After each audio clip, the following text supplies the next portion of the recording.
And without further ado, I'd like to hand over to you, Jonathan.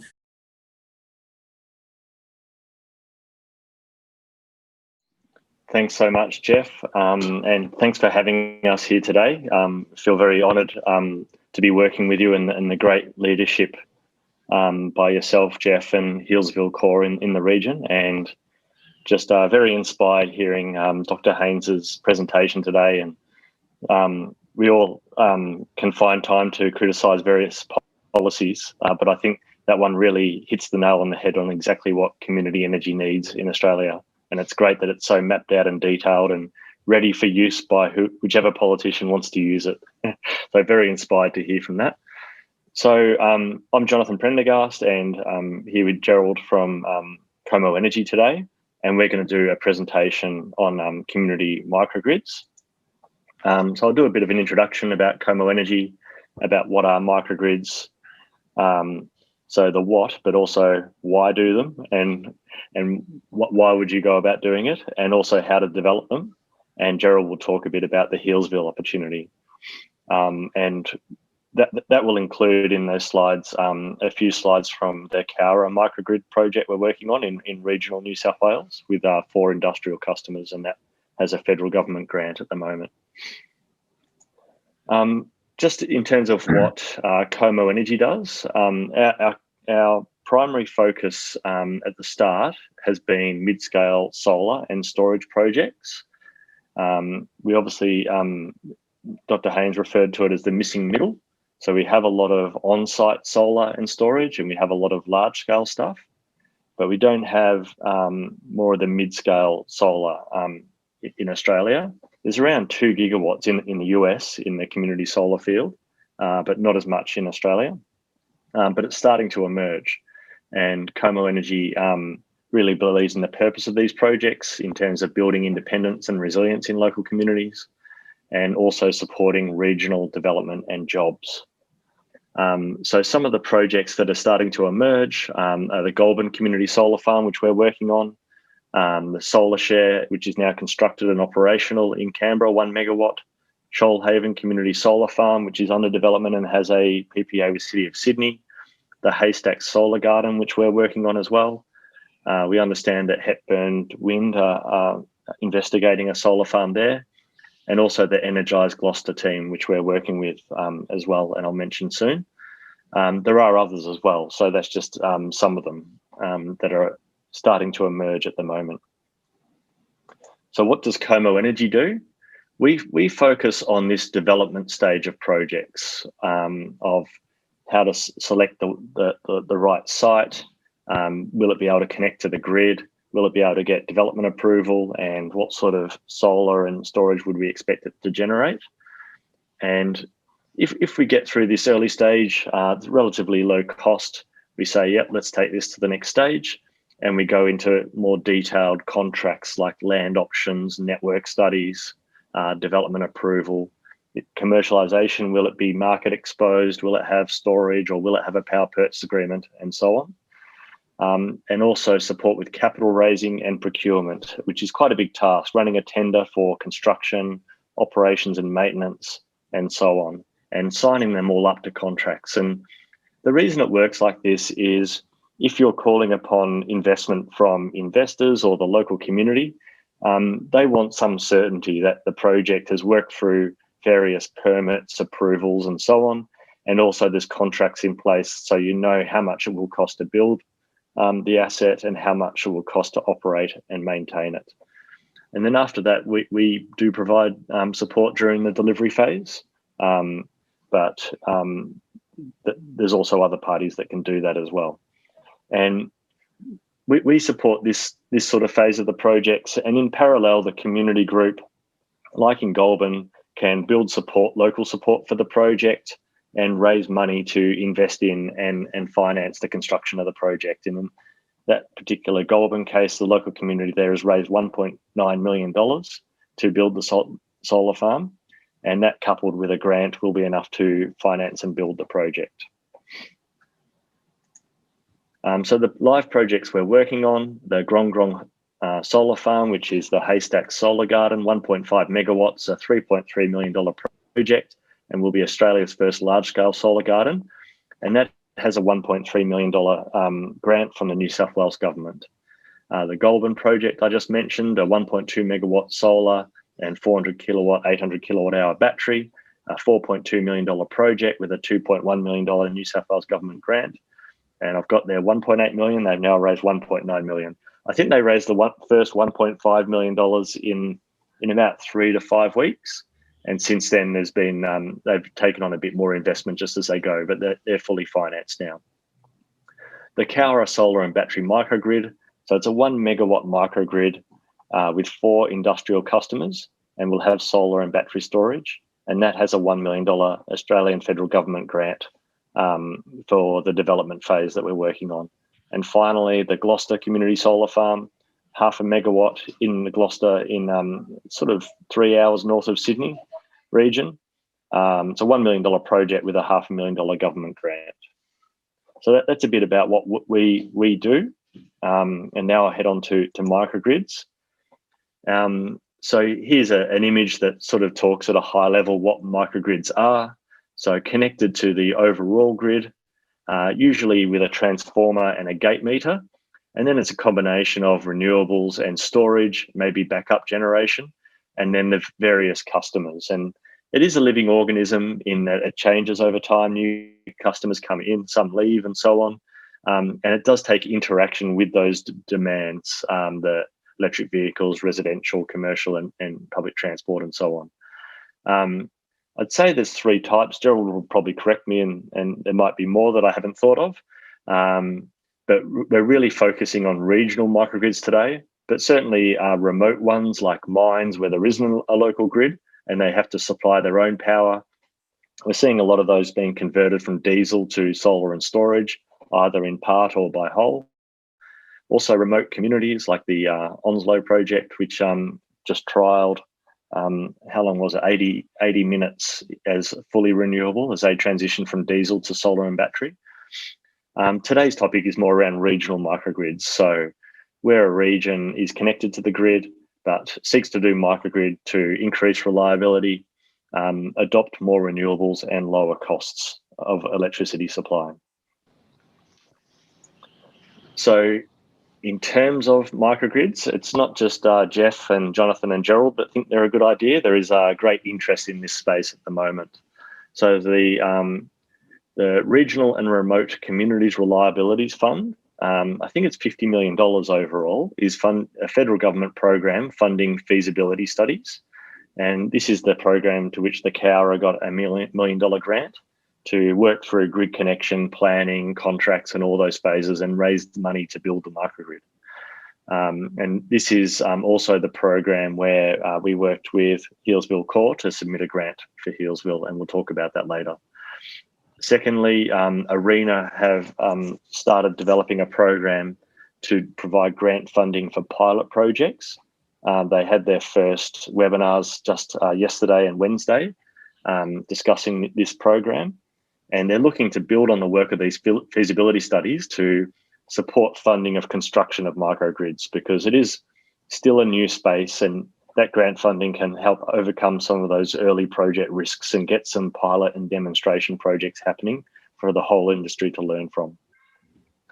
So not only is there a lot of interest in microgrids currently, the interest is growing. So as Jeff very eloquently said earlier, really is front of mind at the moment. What are other solutions rather than the current sort of centralized grid with large generation centers in Gippsland and Hunter and so on, and large transmission lines distributing the electricity to everywhere, to more local power systems? And can that reduce costs and increase reliability and recovery from natural disasters and so on? And here's the Onslow project in Western Australia, where they're converting from diesel to solar and battery. So on the same day yesterday, it was announced that they've done that trial where they're not even using diesel as 5 or 10%. They're trialing it to run a whole town, population, I think 300, purely off solar and storage. So a very interesting project to watch. So in terms of the why of microgrids, I'll hand over to Gerald in a moment, but I'd say the key reason for microgrids is they provide a platform for local power systems. And that's why we're so interested in it, and why we've submitted the grant with Healesville to investigate that further. So over to you, Gerald. Thank you, and good morning, everyone. So I'll just briefly talk about our current project in Cowra, because I think it is quite instructive for one of the reasons why people go for microgrids, and a very important reason, but probably not the only reason. And I will then later talk about how the Healesville opportunity that we are currently looking to develop will build on this work, but will significantly go beyond that. And this innovation is really a step-by-step process. We need to have incremental learnings in order to get to a completely new energy system.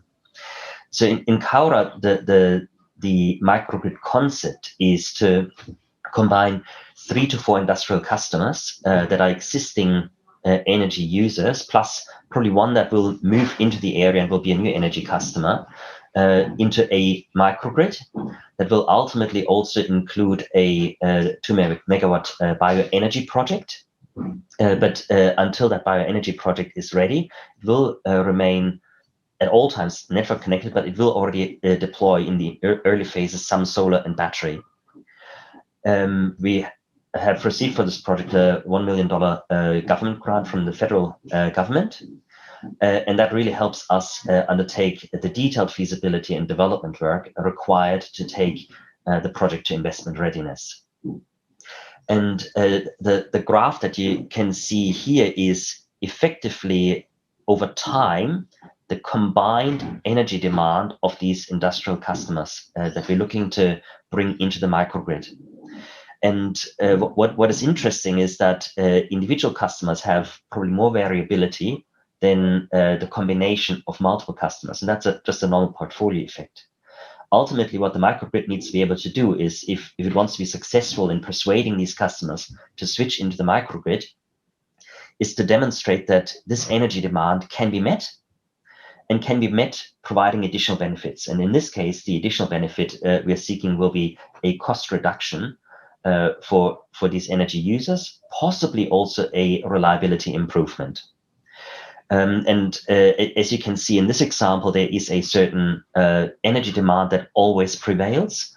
And this is where this project will be a very suitable target for the bioenergy project, because that will be providing baseload capacity.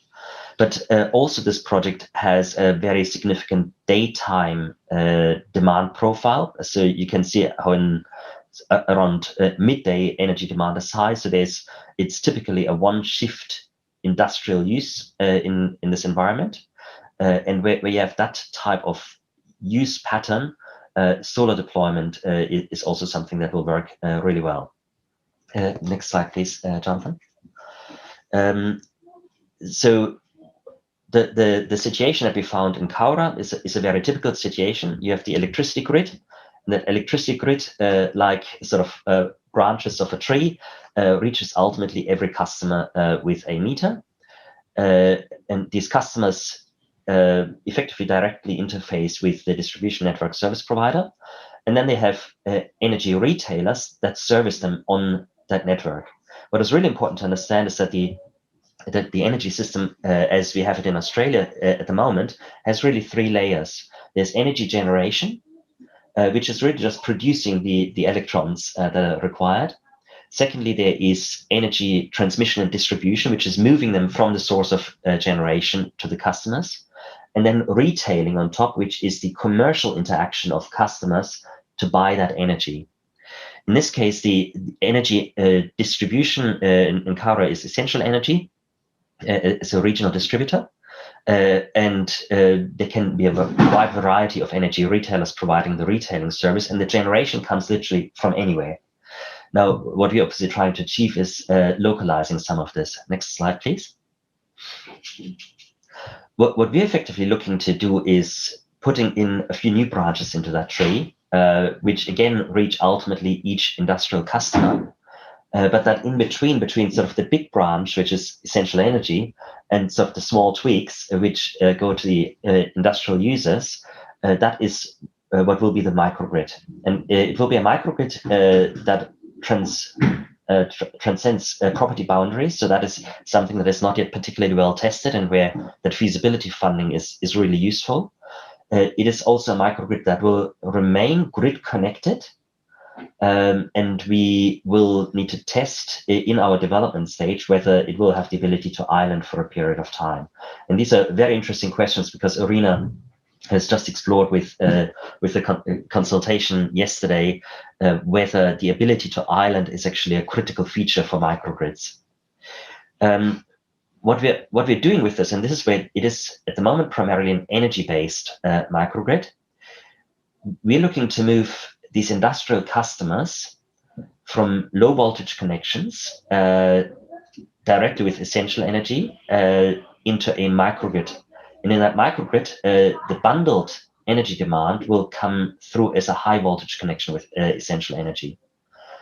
That means, and Jonathan will probably talk about that further, that the value of local generation that you add into that microgrid increases from, say, 7 cents that you would have if you export from a solar farm for a kilowatt hour to about 15 cents per kilowatt hour in the microgrid.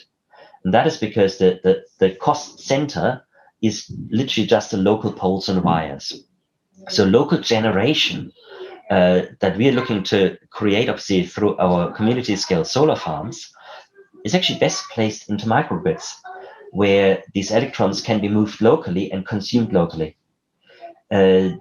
It is a much more challenging proposition to have local power generation and feed it into the general network. So this is a key driver here in the Cowra microgrid. Next slide. So the electricity supply arrangement, which is sort of the top level of the three that I was talking about, is normally you have the grid supplying the energy and energy retailers trading that energy, and that then goes to individual customers. In the microgrid, there's effectively an interposed energy retailer, and there are multiple options to do this. The microgrid business itself could retail that energy, or it could invite an energy retailer to provide retailing services. But the important thing is, in this case, we will have on-site generation and storage to reduce the amount that these customers will be exposed to the network. And that allows the microgrid some of that value capture. Next slide. I think it's back to me now. Thanks, Gerald. So back to this earlier slide, we're repeating it because I really want to sort of round this home. And I wonder if anyone on the webinar sort of filled the gaps themselves, but the 7 cents margin. So firstly, they were originally paying 25 cents, and we're bringing them down to 22 cents per kilowatt hour, so the customers get a saving. And by the microgrid buying at 15 and selling 22 cents, that revenue funds the development and ownership of that local network. But you can see that if solar can be built for 8 or 9 cents and storage can also come in, rather than selling into the grid at 7 cents, as Gerald says, it reduces having to buy power from the grid at 15 cents per kilowatt hour. So it really almost doubles the return on investment for local power. So in this way, developing this microgrid just calls for local energy. And to put that in table format, normally in a business as usual scenario, if you put on-site solar and storage behind the meter, you save about 20 cents per kilowatt hour. That's the same in a microgrid, but it's kind of limited to your on-site demand. If you build a mid-scale or community-scale solar and storage project and sell it into the grid, you might get 8 cents per kilowatt hour, or 6 or 10 or 12 with LGCs and some storage. But if you do that in a microgrid, you're getting 15 cents per kilowatt hour. Same for bioenergy, rather than selling it into the broader grid, 8 cents. If you're selling it into the microgrid, 15 cents per kilowatt hour. And similarly, an uplift for town scale batteries that meet peak demand at those higher cost times.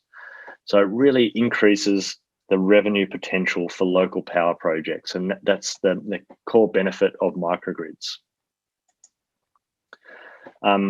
So microgrid, we're talking about it as this kind of thing, but what does it actually do? So microgrid is a a company or a business that owns the assets. It buys electricity at the gate meter and then sells it to the customers within the microgrid. So it does that invoicing, or it hires a retailer to provide that intermediary service. When it's buying at 15 cents and it knows that it can get solar for 8 cents, it invests in solar projects, storage, bioenergy to reduce how much it has to buy from the grid. It optimizes over time, so demand response, battery storage, demand management, and all these measures. One of the discussions we had in Cowra is one of the customers is a milling company that mills various things for resources and farmers.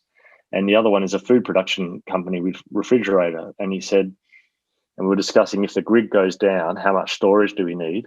And the milling company said, well, I can shut down for a couple of hours. That wouldn't be a huge deal, but the food company doesn't want to lose its produce. So they could trade with themselves their ability to reduce demand in an outage to extend how long the microgrid can go in an outage using the battery storage.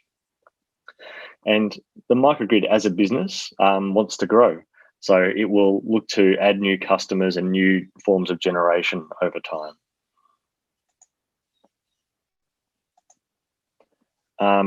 In terms of development pathways, so Komo Energy is really built around the idea that if you have a big vision or a big dream, it's very necessary, but that can take time. The energy industry is slow and things do take time. And Jeff talked about volunteers, the time and effort they put in, and it can be tiring at times. So we feel that the big vision is very important, but it needs to be coupled with some short-term wins and short-term goals as well. So one pathway is to just hell-bent develop a town microgrid project. The second option here is many steps in between. So the importance of these smaller steps. So that can be general advocacy work that Healesville CoRE already do around solar and storage, water heating like heat pumps and electrification, and developing some pilot projects. So larger on-site storage like Yakandanda, totally renewable Yakandanda have done recently. Community scale storage like the Yarra Energy Foundation are investigating at the moment. EV charging, virtual power plants, and mid-scale solar, of course, as well.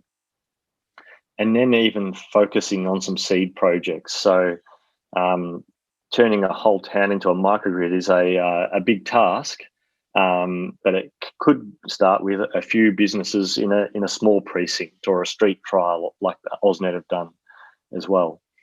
So that's a keen focus of Komo Energy is, yes, let's have the big vision, but what can we do in the meantime to get some projects up and running that provides the community group and the volunteers some renewed energy when they see those projects develop.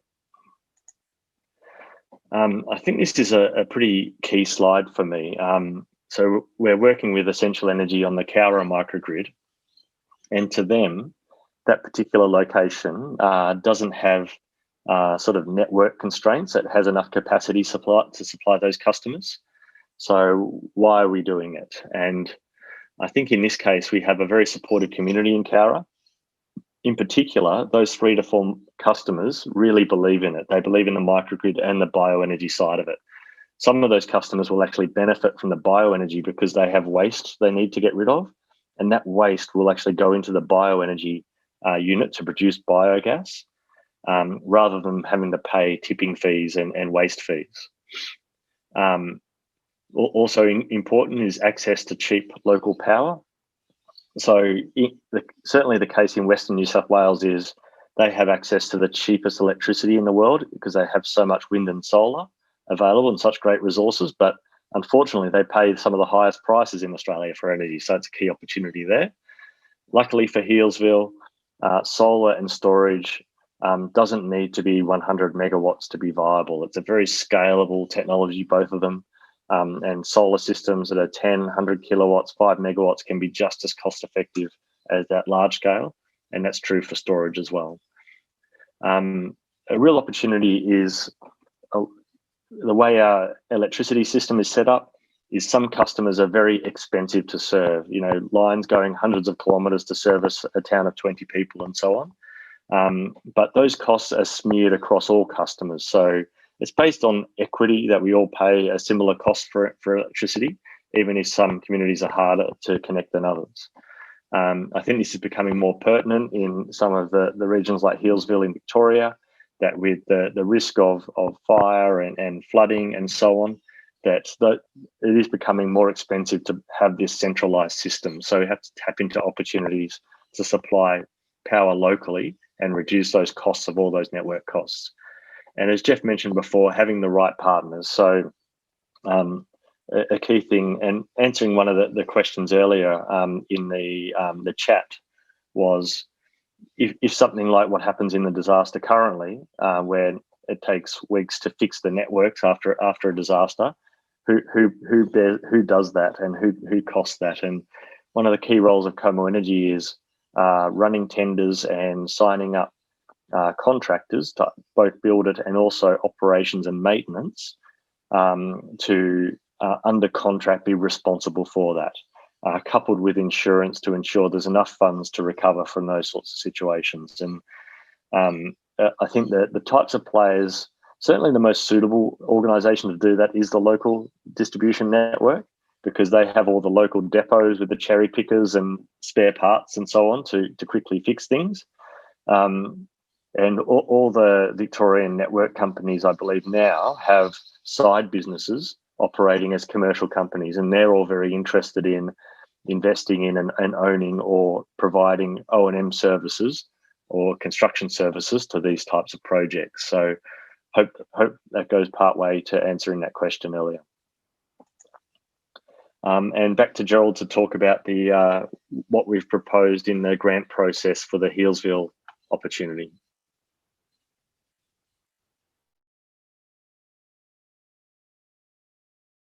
You're muted, Gerald. Sorry. So we termed this project that we put up for grant funding the Healesville Resilient Energy Hub.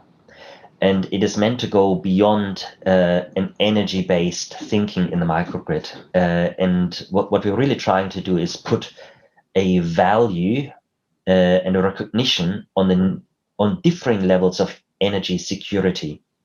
And Jonathan has already alluded to that. Even in Cowra, there's one commercial customer that wouldn't mind too much being offline for a period of time, whereas for another customer, it would be quite a dramatic impact. So even in that energy-based microgrid, we have some level of that consideration. I'll talk to that in a moment a bit further. So we put in a grant application in January after some very intensive work from November through to January with Jeff. It was a collaborative effort between Komo Energy, Healesville CoRE, Hello Energy Insights in Sydney, who are working with an institute in California that has a very sophisticated open source, and that's very important, open source modeling tool. And part of the application is to actually trial that modeling tool in an Australian context. Pegasus Legal and Exactech. Exactech is a Australian provider of a technology solution that is particularly geared towards remote installation and bushfire hardened installation. We're looking at, in this grant application, not only at feasibility. It's not meant to be just a desktop study that recommends something to happen. And this really comes with the Komo philosophy. We believe we need less time in the lab, more time in the field. So it's feasibility, but also development of the microgrid and trial deployment of some of the hardware. And we were already hoping to be able to announce the outcomes of this grant application here on this webinar, but we haven't heard back yet. So it's just running a bit slower than anticipated. Next slide, please. So in terms of the microgrid opportunity, there are actually a couple of locations that we will be investigating, and we have canvassed for support in the business community when we submitted for the grant application. What we call option area 1 would take in Healesville High School through to the hospital. That location was particularly chosen for the expected demand profile. Schools are usually a very good target for solar deployment because they have mostly a daytime energy demand. A hospital is a critical load, and I'll come to that in a moment. And in between is a retirement village which has vulnerable customers. And Helen was talking about vulnerable customers being particularly affected when energy security is not given. And that's actually one thing that we particularly explore in this project. The next slide, please. The second option area sort of breaks up into an area 2A and a 2B. Again, there's a retirement village. There's Queen's Park, which is I will probably use the wrong term here, so Jeff, please correct me. The refuge of last resort. So in a bushfire scenario, this is where people could congregate, where we would be looking to also power potentially a mobile phone mast. And takes in some commercial customers with potential extensions along the high street and right down to the fire station in Healesville. And it would take in loads such as the fuel station. Now, a fuel station is actually an absolutely critical load, a critical infrastructure if you have a bushfire scenario and you need to refuel fire trucks or people evacuating. Similarly, obviously, a fire station is a very critical load. So this option 2A, 2B would equally have a number of critical loads that it would need to service. And while that is a particularly challenging proposition, because these organizations will be much more attuned to the risk of energy security, it is what we're setting out to do. Next slide, please. So our grant application is built effectively around a storyline that incorporates the following. One is we're looking to create a seed infrastructure for a broader Healesville microgrid. When Jeff approached us on the idea of a microgrid for Healesville, he was talking about a town scale microgrid. And as Jonathan explained earlier, we are strong believers in starting small and growing big rather than not getting there in the first instance. So this is meant to be a first step towards a broader, more ambitious microgrid project in Healesville. What we're hoping to do is building local expertise and experience, both in the residential and business community that would be serviced by the microgrid, but also by the people that actually are needed to make a microgrid happen. Now, very importantly, and we'll have a separate slide on this, this project is built around network reliability and bushfire resilience, and we might put in other resiliency events now that we need to address after this week's experience as a core driver. So what we want to explore is really the integration of critical loads into a microgrid. So far, we would have probably said, well, microgrid is, it might be safer, it might be playing it safer to look at loads that are not critical loads. But what we really see, and I think the Healesville experience and Yarra Ranges experience in the last few days have shown that it is actually particularly important to incorporate critical loads if that can give additional resiliency to those critical loads. So one of the ways that we want to explore this is by using this modeling tool that comes out of California, which has much more experience with building microgrids and building to resiliency standards. And it effectively puts a value on the degree of resiliency and then informs design decisions as to how you need to design a microgrid in order to provide the resiliency targets that you're looking to achieve. Part of that on the hardware side is testing the integration of an Australian-made battery system and integrating ultimately distributed energy resources into that microgrid. So if you have loads that can be serviced by solar, that should happen within the microgrid environment. Next slide, please. So effectively, what we're looking to achieve is, as part of the feasibility study, is defining reliability targets. And what does that mean in practice? We might need to look at different categories. Every microgrid will be out or disconnected from the main grid from time to time. We assume at the moment our microgrid will not be off-grid, but will be on-grid. The grid goes down from time to time. Sometimes also the microgrid will need to go down, and these are planned outages. How do we ride through planned outages? And that really depends on what the users require. So we can either have a requirement that we need to be able to ride 100% through outages, or we can have a target less than that. So a hospital will have a requirement that it is covered for 100%. And that is why hospitals typically have backup generation and multiple ways of building redundancy into their energy supply. Whereas a school might not have a 100% ride-through requirement for outages. But planned outages are quite manageable because you can do exactly that. You can plan for them. What about unplanned outages? These are the events, a power line is down that you can envisage, but not necessarily exactly plan for. And we can build for any level of unplanned outages, but at what cost? And what is economically viable to build for? Even at the moment, the distribution network that services the Yarra Ranges Council is not 100% built to 100% right through unplanned outages, as you see and feel in a very immediate way right now. Now, a microgrid can't do that either. And it needs to be built for a certain level of ability to provide reliability. So we need to define how many hours of outage it needs to be able to ride through in an unplanned fashion. And then the longer the outage, the less the probability of the outage.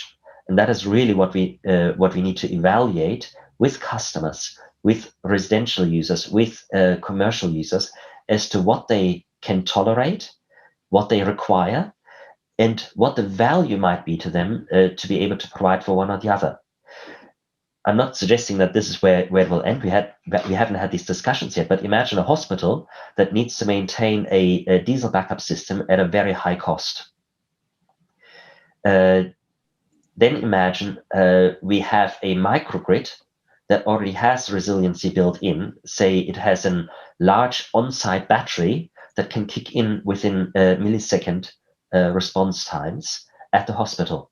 Now, it is normally used only to support the microgrid, but in an outage environment, we could prioritize the most critical of all loads for service with the existing assets.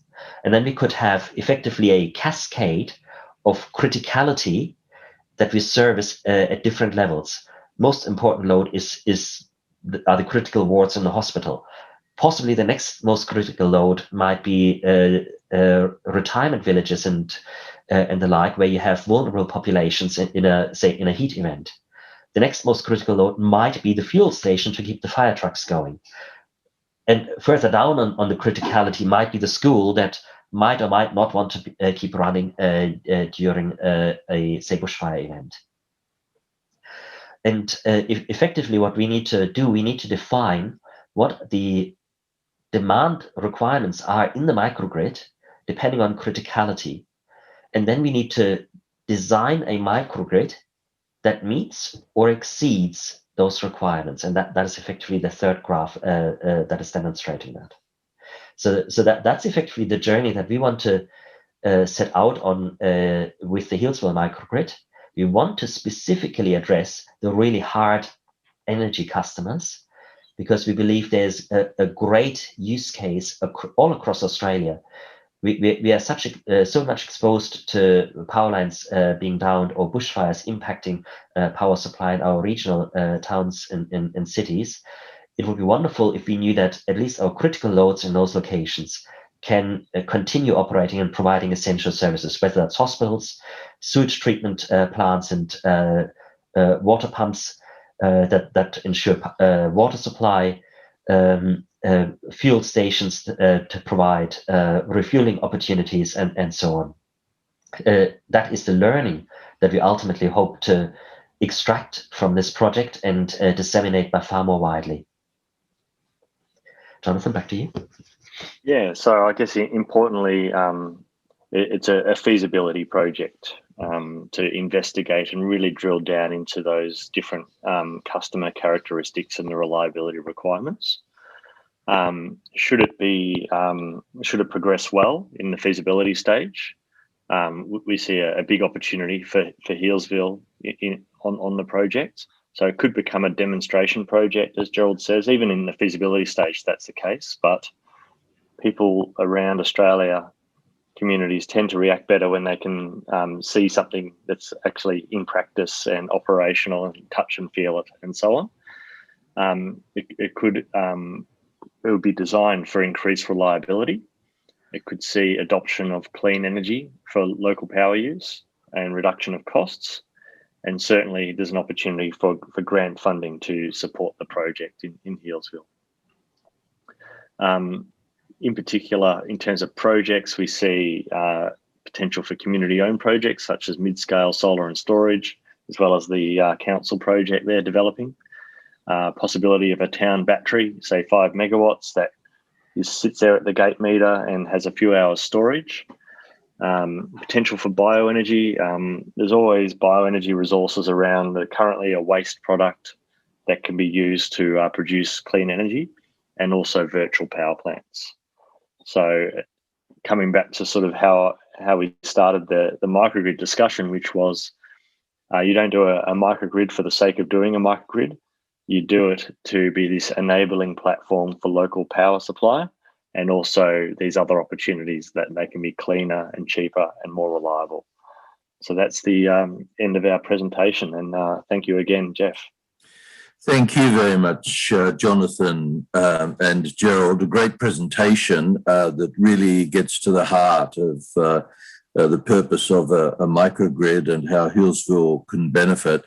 It's been fantastic working with you both on this project to get the grant application in, and it's a real pity that we haven't yet heard the result of that application.